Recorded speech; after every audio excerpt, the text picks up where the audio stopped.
Vamos chegando para mais um vídeo do Raiz Tricolor. Eu sou o Gabriel Amaral, sou jornalista, sou tricolor. Deixa o like aqui embaixo, se inscreve aqui no canal.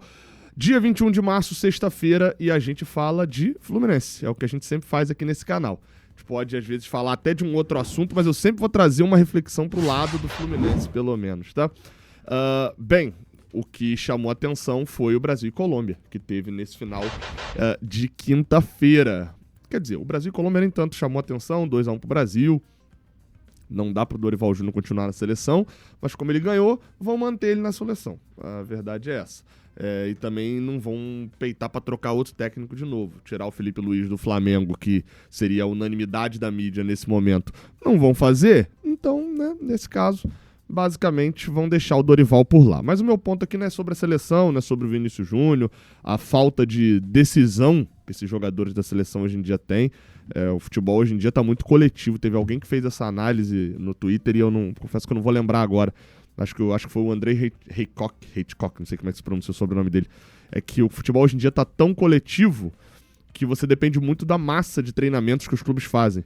E aí você não tem muito mais aqueles caras decisivos, protagonistas, porque a massa ali é um corpo que vai com vários decisivos. E aí quando vai para a seleção você não tem isso.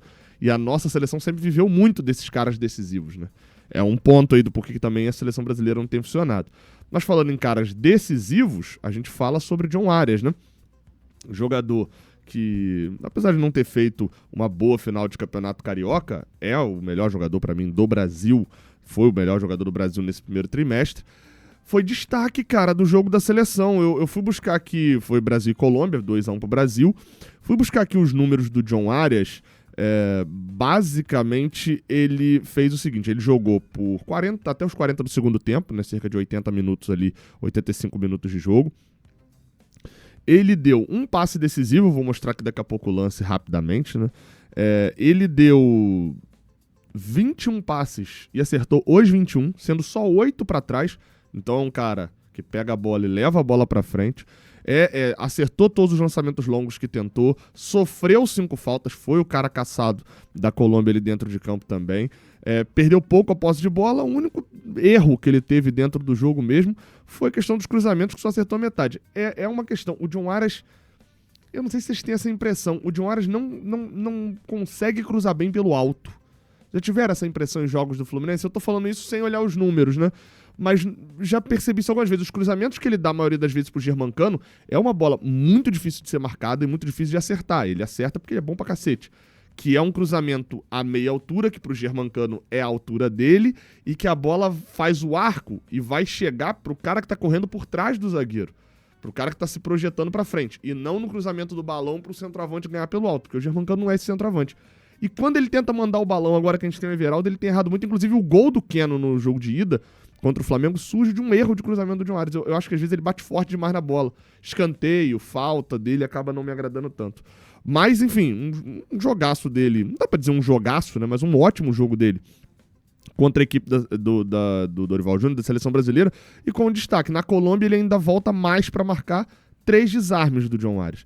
E a partida do John Arias, e eu vou mostrar aí a participação dele no lance do gol, né, da equipe da Colômbia.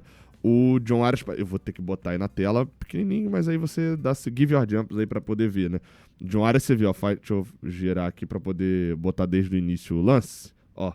Ele faz o giro, ele dá o passe na frente, é ele quem começa a jogada com esse drible aí, e depois no lance do gol é ele quem vem tomar a bola sem falta do Joelton, que vai resultar no gol da equipe da Colômbia. Ele lá no início já tinha feito o domínio, o giro para cima de 2 jogadores da equipe da seleção, né? Deixou ali o Arana para trás, acho que um dos atacantes ele também não consegui ver exatamente quem era. Assim, é aquele negócio, esse cara tá ainda no Brasil, né?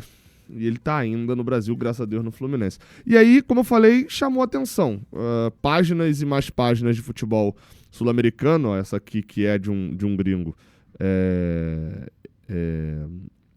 fora do contexto sul-americano, né? Elogiando muito o John Arias. O pessoal do Future também, que é bom pra cacete. Não é Future, né? Não sei como é que se pronuncia isso aqui. Future, né? Eu não seguia mais o Future. Eles aqui também destacando a partidaça que o John Arias fez contra a seleção brasileira, aqui o lance do gol, o SofaScore, né, que é o aplicativo de futebol. Igor Santos, confesso que eu não conheço, é analista de futebol também, elogiando muito, falando que ele dificilmente perde duelos ofensivos por causa da questão física dele. Aí a página de tricolor. Aí esse daqui eu achei interessante, esse Futemais, né? Ele botou que esse John Arias joga muita bola. Tá maluco? O Fluminense tem sorte que ninguém veio atrás. Até veio, né? Só que quando veio atrás pro Fluminense e o John Arias quis ir, o Fluminense não quis vender. E quando veio atrás e o Fluminense quis vender, que foi o caso do Zenit, né? O John Arias não quis ir. Então, teve proposta, veio, só que não aceitou. O Fluminense, inclusive, botaram uma nota aqui, ó. Recebeu dezenas de ofertas e recusou todas. Não recusou todas, né? A do Zenit, o Fluminense, por exemplo, não recusou, né? E aí aqui, ó, de fora também, página, Segurão dizendo que jogam mal. Vamos botar pra traduzir aqui que é mais fácil, né? Tem que voltar meu espanhol aqui porque tem Sul-Americana, né? Eles continuarão dizendo que ele joga mal ou entenderão que ele tem um papel específico nesse time. Do time titular do Néstor Lourenço, John Arias é o jogador que melhor pressiona e avança. Ele recuperou a bola para o gol do Lúcio, o jogador subestimado. Será que ele tá sendo subestimado lá na Colômbia? Deveria estar jogando na Europa, não só a pressão. Pode dizer o que quiserem, mas não é a sua posição. Ele cumpre porque é profissional. Não se sente cômodo, né? Não se sente tranquilo, né, pra jogar mal. Sempre precisa do melhor. Cara, a impressão que dá é que o maluco falou que ele é subestimado, mas tá todo mundo elogiando pra cacete. Então, não sei se ele na Colômbia é tão subvalorizado assim, será, né? Aí aqui já mais tricolores, né? Falando também, páginas de tricolores destacando. Porque já são mais. A Sebastián Diagama deve ser jornalista desportivo da Colômbia, né? Que mais uma vez falando também, a pressão alta da Colômbia, excelente John Arias nessa ação. Então assim, o John Arias, cara, realmente é um cara que tem encantado o futebol sul-americano. Para nossa sorte, as propostas que chegaram dos times bons foram baixas e as propostas que chegaram altas foram de times que ele não quis sair. Para nossa sorte é isso. E para nossa sorte ele joga na Colômbia, não na Argentina ou no Brasil, ou até no Uruguai. Então lá fora o mercado para ele vai ser um pouquinho pior. Então, enfim, só nos resta comemorar que o John Arias está aqui. Bem, falando em seleção, ontem um tricolor foi pro jogo. Não jogou. Aí, caramba, subiu o nome dele. Eu vou lembrar. Rubem Lescano. Eu tava tentando lembrar, eu lembrava o Lescano, eu tava tentando lembrar quem era o nome principal, porque o Joaquim é o outro, é o La Vega. Rubem Lescano, jogador da seleção paraguaia, foi pro jogo. O Paraguai ganhou por 1-0. Tá numa sequência bizarra de bons resultados a equipe do Paraguai. Entrou na seleção, entrou na zona de classificação para a próxima Copa do Mundo. Já venceu por 1-0 o Chile. Um gol marcado pelo Alderete, o zagueiro. O Lescano não saiu do banco, tá? Ficou no banco de reservas o Rubem Lescano, tava lá com a camisa 15. Ficou no banco e não jogou a partida pela seleção do Paraguai. É a primeira convocação dele, já era totalmente esperado que ficasse no banco mesmo. Agora, hoje joga o Joaquim La Vega? Provavelmente não. Foi convocado para a seleção uruguaia, só que a seleção uruguaia ela é convocada com mais jogadores do que os 22 ou 23 ali, que são tradicionais de serem utilizados. Então, como o Canóbio segue brigado com o Bielsa, o Canóbio não foi convocado e o La Vega foi convocado, mas dentro de um grupo maior para completar treinamentos, etc. Não deve ser um dos 23 ali a ser relacionado para o jogo de hoje, nesta sexta-feira, contra a Argentina, 8h30 da noite, lá, provavelmente no estádio Centenário, né? Já que é no Uruguai o jogo. Se for relacionado, vai ser uma grande surpresa, tá?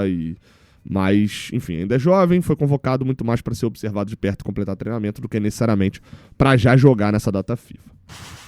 Não esquece de deixar o like aqui embaixo e de se inscrever aqui no canal. A gente fala agora sobre lesões, cara. Uma pena, né? Mas vamos lá. No caso do Isaac, tá? E do Riquelme Felipe, os dois jogadores estão lesionados. O Riquelme Felipe preocupa porque é uma lesão de grau 2 ali no joelho, né, pelo que foi noticiado. Essas duas lesões, né, tanto a do Isaac, que aconteceu num jogo do Sub-20 contra o Internacional, saiu também sentindo dores no joelho, quanto a lesão do Riquelme, que sofreu essa torção grau 2 ali no ligamento colateral medial, uma lesão muito semelhante à que o Alexander teve lá atrás, deve ficar aí 2 a 3 meses fora. Ou seja, tanto o Riquelme, o Isaac já estava mais fora ali do time principal, mas o Riquelme Felipe deve voltar mesmo para jogar o Mundial e provavelmente jogar o Mundial ainda sem estar com tanto ritmo na volta. E aí eu trouxe a reflexão aqui, que a gente teve algumas mudanças agora nessa última virada de ano, mas a principal delas foi a saída do preparador físico do Marcos Seixas para a entrada do Flávio Oliveira, mas enfim, o Marcos Seixas estava sendo bastante criticado pela questão física do Fluminense. E aí me perguntaram logo depois, assim, tipo, coisa de 1 semana, 2 semanas, estavam perguntando bastante tanto aqui no Jornada, falando, pô, Gabriel, você já viu a mudança? Será que essa mudança física já é reflexo da mudança na preparação física? Eu falava, gente, não tem como já ser reflexo da mudança de preparação física, porque preparação física não é como uma habilidade que você treina bastante num dia e no outro dia você já pode estar executando. Ela leva muito tempo, não é uma mudança repentina. Óbvio que algumas coisas vão ter mudanças repentinas, algumas coisas vão ter efeitos repentinos, seja pro bem ou pro mal, mas na maioria delas a gente vai ver isso talvez no ano que vem, porque eu já conversei com uma pessoa ligada ao futebol, como não era em on, eu não vou falar aqui o nome da pessoa não, mas que ela me disse o seguinte, que falou, cara, uma pré-temporada bem feita vai demorar mais de 6 meses para poder ajeitar essa pré-temporada. A pré-temporada é 50% da preparação física do ano. Frases como essa. Por quê? Porque, cara, é o momento que você tá pegando um jogador do zero, que ele tava parado, e tá moldando o físico dele sem ter jogo. E a partir dali é jogo direto. Você só tem recuperação e o treinamento ordinário ali da semana. E aí, só a reflexão que eu trouxe foi a seguinte. Falei, cara, é engraçado, né? A galera bateu tanto lá atrás quando o Fluminense teve uma melhora fisicamente, que pra mim, né, pelo menos era nitidamente uma melhora por conta de estar passando tempo na temporada,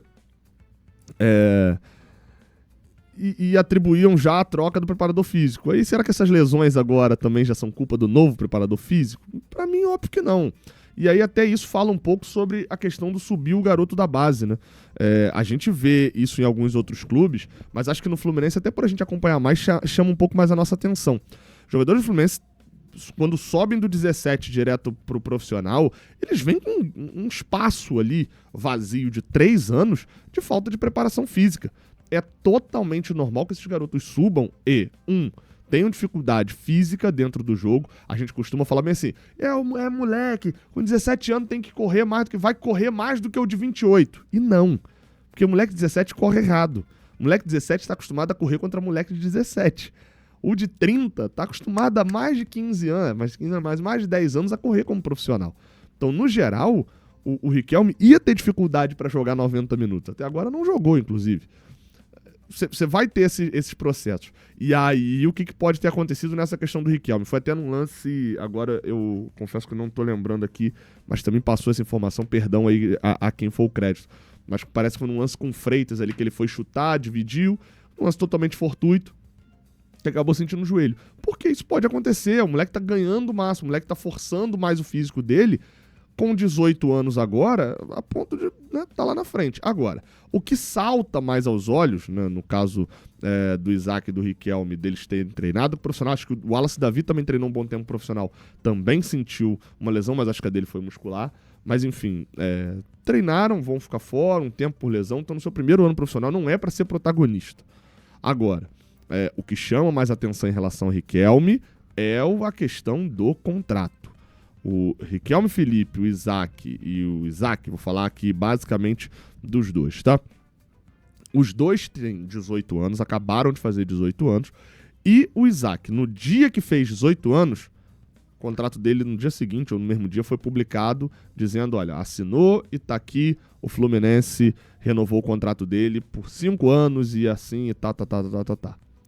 Então, logo depois, provavelmente a gente pode falar que português, claro, esse contrato já estava assinado por todo mundo, e aí ele foi publicado só depois que ele fez 18 anos para dizer que foi assinado depois, mas não tem necessidade de ser assinado depois.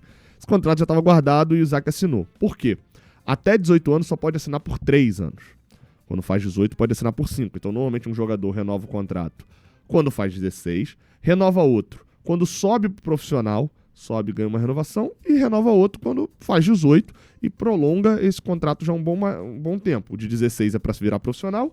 Esse outro contrato, quando sobe às vezes, é para ganhar um aumento de salário. E esse outro contrato, quando faz 18, para estender mais tempo por 5 anos. O Isaac fez aniversário em fevereiro, o contrato foi publicado no dia seguinte. O Riquelme fez aniversário dia 13 de março, faz mais de uma semana. E até agora a renovação não foi anunciada. Pode ser que esteja acontecendo uma negociação, pode ser que seja só uma questão muito mais de uma vírgulazinha para cá, outra para lá, mas o fato, o Riquelme não tem um contrato curto, tá? Só para deixar claro. O primeiro contrato que ele assinou com o Fluminense foi lá em 2023 e assinou um contrato até 2028. Agora, esse contrato até 2028, ele é um contrato assinado ainda abaixo de 18 anos. Ele não é um contrato tão sólido, até mesmo com aumento salarial, com bônus por gol, por título, etc., para o próprio jogador. Temos que ficar de olho nisso. Beleza? Tamo junto. Não esquece de deixar o like aqui embaixo, se inscrever. Até a próxima. Valeu!